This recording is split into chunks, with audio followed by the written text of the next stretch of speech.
Chat GPT की window खोली हुई है। ये फ्री वर्जन है, पेड वर्जन नहीं है चैट जीपीटी का। तो इसके अंदर सबसे पहले मान लो मैं लिस्ट करना चाहता हूँ, list the application topics that are used in educational department. Okay, मैंने ये किया। मैं सिंपल एक दो एग्जांपल के साथ आपको बताना चाहूँगा कि हम किस तरीके से एक एप्लीकेशन लिख सकते हैं। तो ये आपके पास बहुत सारी ऐसी जनरल एप्लीकेशन आपके पास आ चुकी हैं जो कि most of the time schools में यूज़ करी जाती है, एजुकेशनल डिपार्टमेंट के अंदर यूज़ करी जाती हैं। तो इस आप देख रहे हो यहाँ पे स्टूडेंट रिलेटेड एप्लीकेशन, जैसे किसी स्टूडेंट ने कोई एप्लीकेशन लिखनी हो तो उससे रिलेटेड यहाँ पे टॉपिक आ चुके हैं। अगर किसी टीचर ने कोई एप्लीकेशन लिखनी है तो उसके भी आपके ऊपर यहाँ पे टॉपिक आ चुके हैं। स्कूल कॉलेज एडमिनिस्ट्रेशन एप्लीकेशन से रिलेटेड टॉपिक आ चुके हैं, एग्जामिनेशन रिलेटेड टॉपिक आ चुके हैं। तो मैं आपको एक दो एग्जांपल जो है वो आपको बताऊंगा ताकि आप वो एप्लीकेशन विदाउट एनी हर्डल और विदाउट एनी इशू आप लिख सको, और आपको ये भी बहुत रेशन नहीं रहेगी कि एड्रेस किसको करना है। रीजन बीइंग चैट जीपीटी जो एआई एजेंट है ये आपको हेल्प करेगा, ऑटोमेटिकली वो जनरेट करेगा कि अगर आप इस तरीके का टॉपिक लिख रहे हो तो ये किसको एड्रेस करना है। ओके, तो मान लो आपने क्या करना है कि एक करेक्टर सर्टिफिकेट, बहुत बहुत बड़े स्टूडेंट्स को एक करेक्टर सर्टिफिकेट जनरेट करवाने की जरूरत पड़ती है, राइट। तो मैं यहाँ पे जाता हूँ दूसरी विंडो में, मैं इसलिए जा रहा हूँ ताकि मैं यहाँ से टॉपिक बाद में पिक करूँ और यहाँ पे एप्लीकेशन जनरेट करूँ। ओके, ठीक है जी। तो यहाँ पे मैंने करा सिंपल, मैंने ये भी नहीं लिखा write an application to this. तो आपने देखा यहाँ पे टू द प्रिंसिपल और हेड मास्टर, तो यहाँ पे आपका ऑटोमेटिकली किसको ये एड्रेस करनी है। आपने सिर्फ आपका काम क्या होगा कि यहाँ पे आपने सिटी और स्कूल का नाम चेंज करना है, और यहाँ पे कोर्स किस कोर्स के अंदर हो, क्या स्टूडेंट का रोल नंबर है, ये सारा कुछ आप ये करोगे, कोई प्रॉब्लम तो नहीं है। ओके, अब सबसे बड़ा अगला है कि कई बार हिंदी या किसी पर्टिकुलर लैंग्वेज के अंदर लिखनी है हिंदी। मैं ये भी नहीं लिख रहा कि इसको हिंदी में लिखो, राइट एप्लीकेशन इन हिंदी और समथिंग लाइक दैट। तो ये ऑटोमेटिकली क्या करेगा, आपके हिंदी वर्जन के अंदर एप्लीकेशन को लिख देगा। ठीक है, आई होप ये आपको समझ आ चुका होगा। इसके अलावा मान लो कोई टीचर है, उसको कोई एप्लीकेशन लिखनी है। जैसे टीचर है उनके भी बहुत सारे स्कूल से रिलेटेड कुछ एप्लीकेशंस होती हैं जो उनको लिखनी होती है। ठीक है, जैसे सैलरी सर्टिफिकेट एप्लीकेशन, अगर किसी टीचर को अपनी सैलरी सर्टिफिकेट चाहिए होगा तो वो एप्लीकेशन लिखेगा, राइट।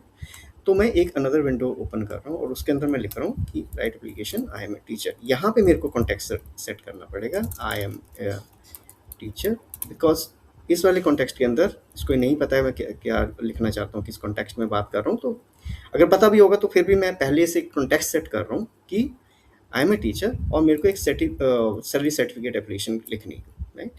तो ये फिर उसी से संबंधित डिपार्टमेंट को वो सैलरी सर्टिफिकेट के लिए रिक्वेस्ट जनरेट करेगा या एप्लीकेशन जनरेट करेगा। तो अगर आप यहाँ पे देख पा रहे होगे तो आपको सिर्फ अपना नाम, डेजिग्नेशन, एम्प्लॉय आईडी वहाँ पे डालना है, क्योंकि चैट जीपीटी को ये नहीं पता कि आपका नाम क्या है, एम्प्लॉय आईडी क्या है। वो भी हो सकता है क्योंकि ये सेल्फ ट्रेंड एजेंट होते हैं, तो पर उसके लिए थोड़ा टाइम और एक और दूसरा कोई सेशन हम ले सकते हैं कि उसको कैसे ट्रेन किया जा सकता है कि आप सेल्फ प्रोफाइल के लिए। तो अभी आप देख पा रहे हैं कि ये एप्लीकेशन जनरेट हो गई है, राइट। तो ये था एजुकेशन डिपार्टमेंट के लिए।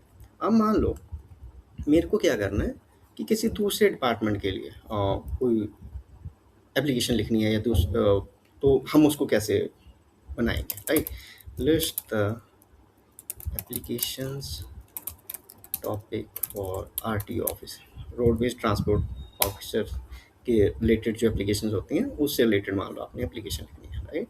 किसी कोई गवर्नमेंट ऑफिस में, आरटीओ ऑफिस में कोई काम कर रहा है या vehicle registration related application. Most of the time बहुत कॉमन है कि डुप्लीकेट रजिस्ट्रेशन सर्टिफिकेट चाहिए, टेम्प्रेरी रजिस्ट्रेशन चाहिए, न्यू व्हीकल रजिस्ट्रेशन एप्लीकेशन चाहिए, राइट। तो मैं एक सिंपल सा कोई ऐसा लेता हूँ जो बहुत ही कॉमन हो, right. Contract garage national permit, okay, national permit application. मैं इसी विंडो के करता हूँ for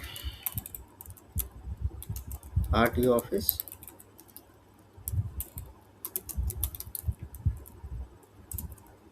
application national permit application.